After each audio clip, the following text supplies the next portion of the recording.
by a show of hands, how many of you would say here that you in your life been able to taste God's faithfulness? Thank you, don't bother.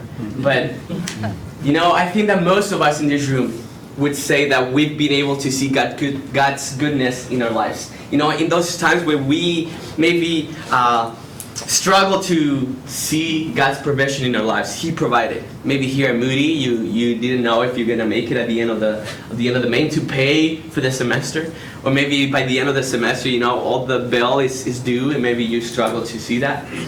But I feel like most of us can attest to the faithfulness of God. We can all say, that God has been faithful. He's been able to provide even when we didn't believe it. But let me be honest with you, there are times in my life when I don't really see that. There have been times in my life where I have been able to see God's provision in my life. And maybe it's just a lack of trust that I've had towards the Lord. But let me tell you something. I don't want to bore you with my own personal experience. I don't want to bore you with all the things that I've done in my life. In fact, I want you to listen to a similar story told by one of the most known characters in the Bible. Now, it's not David. Our budget wasn't enough to fly him here, but it's actually another known character. His name is. You know what? I'm just gonna have him introduce himself. I think he's waiting outside. Hopefully it's not locked. It'll be awkward. Where you at, man?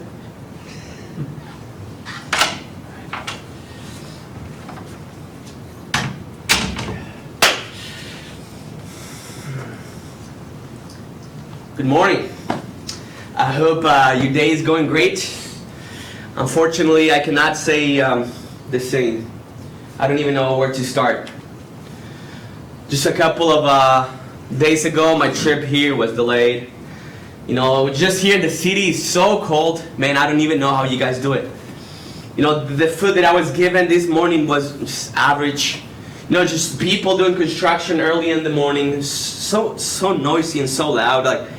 It was really annoying, to be honest. But you know what? I'm sorry. I know that I've been complaining a lot. It's just that this attitude of complaining, it just, it goes way back, and you'll understand why later. But anyways, my name is, if you haven't noticed already, my name is Moses. I don't know if you have heard about me, but in my life, I had the opportunity to do some pretty cool stuff. But to be honest, it was never that way. It was never that easy. I remember, when the Lord called me back in the day, I gave Him excuses because I didn't know how to speak. And so forgive me if I stutter throughout this message. I've never been a good speaker. But anyways, I want you to tell you a story. Johnny told me, hey, you have a couple of minutes to share with them a story about something that happened thousands of years ago. And because I know that these days, I know people don't trust, there's this thing called social media, and I know that when you see this, you ask, is this real or it hasn't been invented? So that you don't think that I'm making this up, I want you to look the story. In fact, I don't want to brag, but I wrote part of this story. Not part, I wrote the Torah, I don't want to brag. A lot of people don't believe it, but you know what? I don't really care. So if you have, I think you guys call it the Bible, I think it's a book. We're going to go to Exodus. And I named it like this because I want to be reminded of the times where God delivered us from bondage. I think that you guys call the big numbers chapter. So if you have a Bible or whatever you call it, we're going to go to Exodus chapter 16.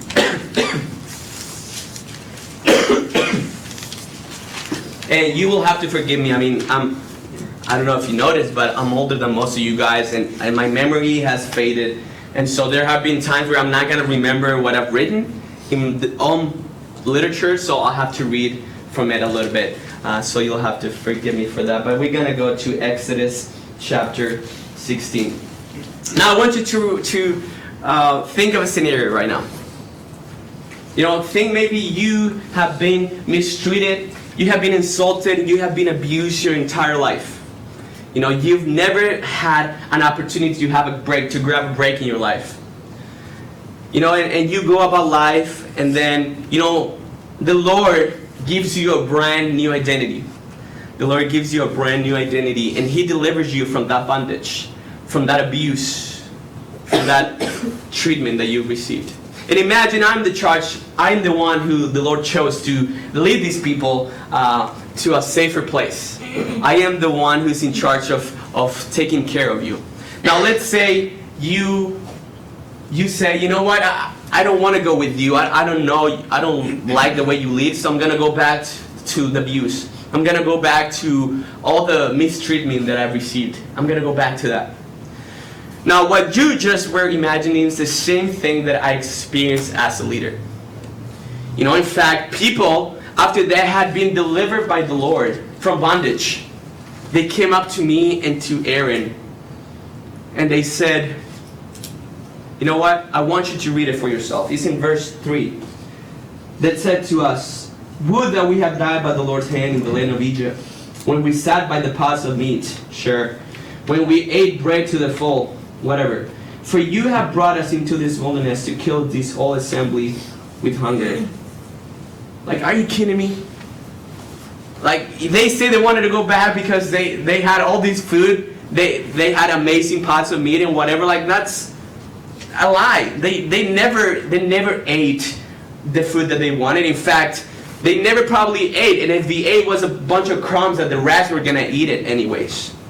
So the fact that they were saying that they had a lot of food, that's a complete lie. Now, to be honest, I was, as a leader, you have to understand, I was a little bit discouraged. But let me be honest, I was more scared, because I thought the Lord was gonna wipe out the entire nation of Israel after they had complained. Like, just think about it. That would have been the least that God could have done after the people that He delivered from bondage complained against Him.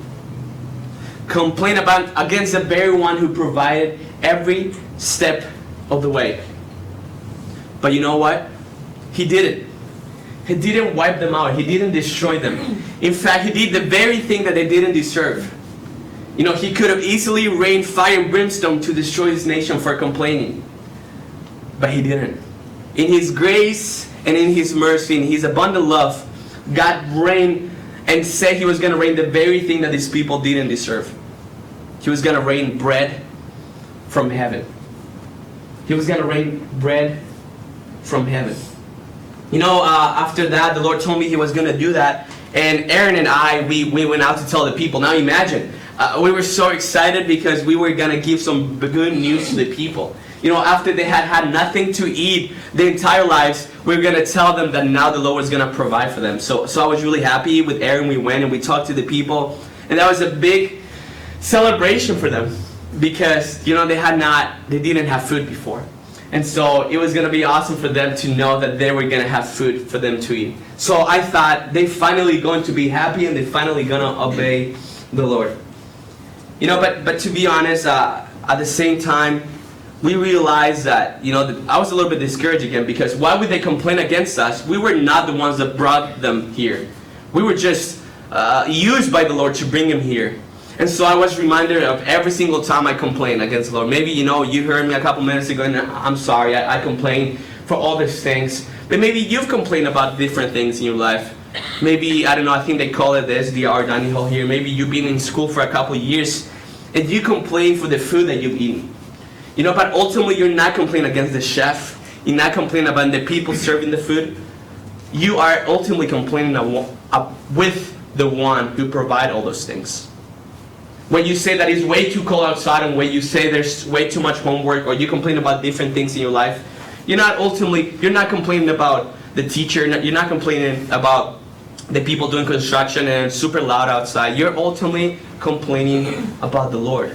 And so it was difficult for me, it was a little bit convicting for me to realize that the people were not complaining against me or against Aaron. They were ultimately complaining against the Lord. They were complaining against the Lord. You know, now it was Aaron's turn to speak in front of the people, and as he was speaking, something amazing happened. The glory of the Lord appeared. The glory of the Lord appeared, and He told me something beautiful. He gave me this news. I wrote it down in verse 12. This is what the Lord said. I have heard the grumbling of the sons of Israel. Speak to them, saying, at twilight you shall eat meat, and in the morning you shall be filled with bread, and you shall know that I am the Lord your God. Man, what a merciful God we serve, right? instead of destroying the people, he was gonna provide food for them to enjoy. Johnny was telling me about this thing that you guys call this celebration. I think it's approaching. It's called Christmas. And he told me about this thing that it was really funny. He said that a lot of kids who are eagerly waiting for this big bearded man called Santa Claus for him to bring gifts. And I heard a lot of kids go to bed, with so much eagerness, knowing that in the morning they were going to receive a big surprise. They were going to have all these gifts under the Christmas tree.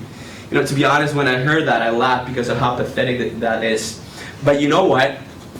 This is exactly how the people of Israel went to bed. Now, they didn't have a Santa Claus back then, even though I might have looked like one. But what did they have? They were going to go to bed, and in the morning they were going to wake up, and they were going to wake up to this amazing surprise in the desert. And so it happened the next morning. People woke up and saw that the Lord had brought these type of birds called quails the night before. And when it evaporated, it formed this kind of weird thing in the ground. And it was awesome. For the people were surprised. We're like, we're finally gonna eat. The Lord is providing from heaven, these fruit from heaven. But to be honest, the people saw this in the ground, and they asked themselves, what is it? Like, what in the world is this? But I had to remind them that this is the food that the Lord had provided for them to eat. That this is the bread from heaven that the Lord provided for them to eat.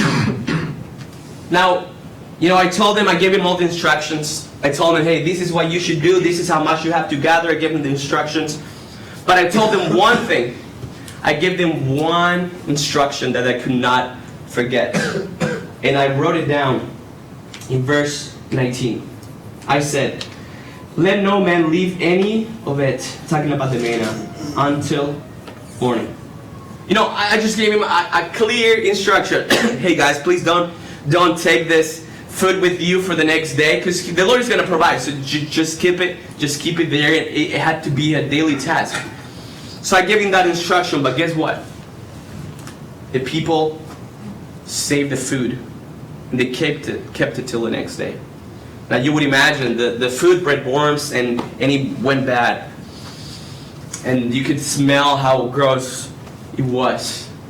Now let me be honest with you, I was so angry. Like, you gotta be kidding me. I literally told you not to keep any of this food until the morning, and that's the very thing that you do. I was so angry. I had to go for a walk and just...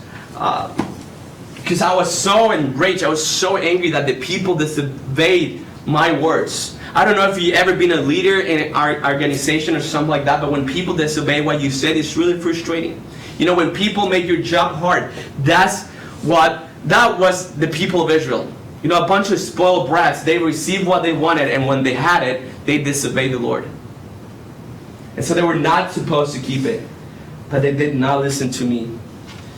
I just need to say that the food will melt because of the sun. So, a lot of people, this is what they try to do. They gather the food, and this is what I think they thought. I don't think that the Lord is going to provide for us tomorrow, so I'm going to put some of the food in my pockets. Or, we didn't have pockets back in the day, but they try to save those things and gather from it more, because they probably didn't trust in the Lord that He was going to provide the next day. I feel like a lot of us do the same thing when we disobey the Lord. We try to put things, maybe we go to church, or I think that's something that you call it here, is when you go to a gathering on a weekly basis and you worship with other people. Maybe you go to that gathering on a weekly basis thinking that that'll be enough for the rest of the week. But they were supposed to gather every single day as a demonstration that they are obedient to the Lord, that they trust in the Lord. That the Lord provides today, and He will be able to provide tomorrow. Now, something different was going to happen on the 6th day. They had to gather extra on the 6th day, because on the 7th day, something different was going to happen. In fact, the Lord told me, hey Moses, tell the people to gather extra, because on the 7th day, there will be a Sabbath of servants. Don't tell the Lord, but I had no idea what the Sabbath was. I had no idea what it was, because you need to understand the Lord had not given me the law up until that point. So when He's like, hey, we're going to have a Sabbath, I'm like, okay, Lord, awesome. I'm like, what is that? But, I trusted the Lord, and I just told the people, hey, just gather extra because the Lord is going to give you a Sabbath day on the 7th day. Now the Sabbath was a day where you were not allowed to do any type of work, and you were just gonna rest for the rest of the day. No pun intended. But this is what is beautiful. For all of their lives, the people of Egypt, they had no break at all. They were abused, they were insulted, they were mistreated. But this is the beautiful thing. Now the Lord had delivered them from bondage. Now the Lord had provided for them a way to get out of that place. Now He provided food. And not only that, now the Lord was going to provide a whole day to rest and enjoy the meal. Like, amazing. Like, what a merciful God we serve. He could have literally just wiped out the entire nation for complaining. But He decided to give them a day of rest. And He was going to provide a day for them to enjoy the meal. What a beautiful Father we serve. So the people did that, and they rested the seventh day. But guess what? Some people broke and disobeyed the Lord and still went on the seventh day to gather. Once again, I told them not to keep any of the food until the next morning. They did it. Now the Lord tells them, hey, don't gather on the seventh day. This will be a day to rest. They go and gather on the seventh day. I was so discouraged and I was frustrated and I wanted to get angry, but then I reminded of all the times that I've been disobedient. I'm reminded of all the times that I've been disobedient, so I decided I'm not going to say anything this time. Oh, but the Lord did have something to say to them, and He was really angry. And He told them, how long are you going to disobey my commandments and my instructions? These people were like disobeying the Lord so many times. Now I understand why the Lord got angry with them every single time. And as you read the different books, or however you call them, that I wrote, you'll understand why God got angry with them so many times. Because they disobeyed His instructions, and they didn't just follow His commandments. But you know what? The people went and they decided to name this thing. Remember that when they saw this thing on the ground, they were like, what is it? What is this? And they decided to name this bread from heaven, and they call it manna. Which, if you don't know Hebrew, literally the word means what is this? And pretty much they didn't name the thing. They just called it a question. Like, what is it? Manna literally means what is it? So they decided to name it manna. And now the Lord had an interaction with the Lord, and the Lord told him, hey, this is what's going to happen now. You're going to take a jar, and you're going to put a portion of manna there for the next generations to see. So whenever the people see this, they will be reminded of God's faithfulness. And so I told Aaron, and in fact you can see what I told him in verse 33. I told Aaron, take a jar and put an omer full of manna in it, and place it before the Lord to be kept throughout your generations. What a beautiful thing. The Lord was going to have us put this manna, this thing in a jar, so that we could be reminded of His faithfulness. It's like maybe you put something in your life inside of this, and maybe they were going to put it in the ark, and then the next generations, through the priests, were going to hear what was inside of this, and people were going to remember that, man, God was faithful then with our fathers. God is faithful with us today. And the same God who provided for our fathers back then is the same God who will provide for us today, the same God who will provide for us tomorrow. And so that they can rely on the faithfulness of God. Pretty good manna. So, this is what happened. I need to tell you this. We end up eating of this food for 40 years. 40 years. Now, I'm not a math expert, but I did the thing with this calculator that you guys have. And 40 years is exactly 14,600 days. Now this morning, while I was having breakfast, I got this amazing, tasty, sweet glazed donut. And let me tell you this, it was really good. It was a really good thing. But let me tell you this, I want you to put into perspective.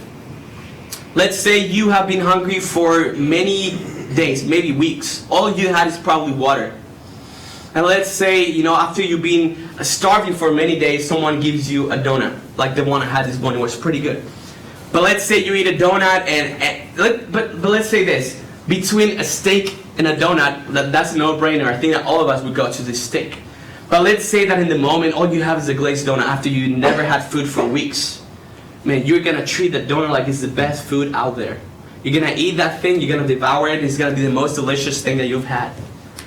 But let's say maybe, as you are wandering around, you're still hungry, they give you another donut for another day. You were like, yeah, man, this is good. Maybe the third day, yeah, it's pretty good.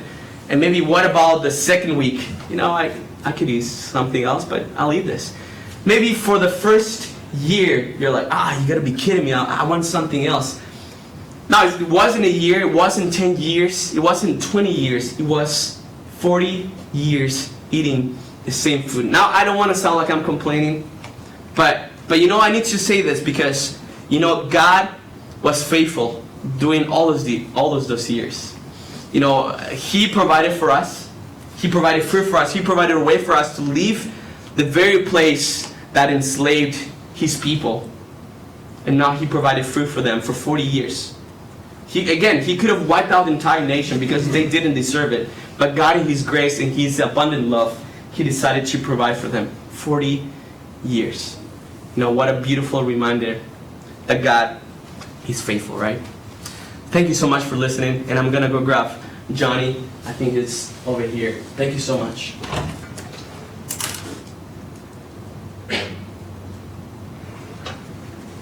Have a good flight. Oh man. Let me ask you a question right now. What are you thankful for today? What are you thankful for today? We, just a couple of days ago, we just finished Thanksgiving break. And we were on the table, with a nice turkey in the middle of the table, giving thanks to the Lord. But really, what are you thankful for? Are you only thankful for the big things that the Lord has given you? Or are you also thankful for the small things that He has given you? Maybe there are some times that we are just so focused about, our physical needs, about what we want, about our future ministry. Oh Lord, I want a big ministry in the future. Lord, I want a hot spouse. Or I want this, I want that. When we neglect or we forget that the most important, the priority in our lives, the most important thing in our lives is our spiritual nourishment. And we forget about all those things, and we are like, I want food, I want more food, I want this physical manna because I'm so hungry, Lord. I want to indulge in those things because I want to satisfy my hunger. We go and we gather from different things in this world thinking that those things are going to satisfy, when the only thing that can satisfy is Jesus. I just want to challenge you because I know that, we are all tired and we want to go home and maybe we just came from break, but maybe we could use another break. But maybe we've neglected to spend time with the Lord, to gather every single day. Because sometimes, like Moses was saying, sometimes we go to church on Sundays and think that that's enough for spiritual nourishment for the week. Or maybe we do a nice devotional on a Monday and think that would be enough for the rest of the week. But in the same way the people of Israel gather every single day, the manna, is the same way we need to gather from spiritual nourishment every single day of our lives.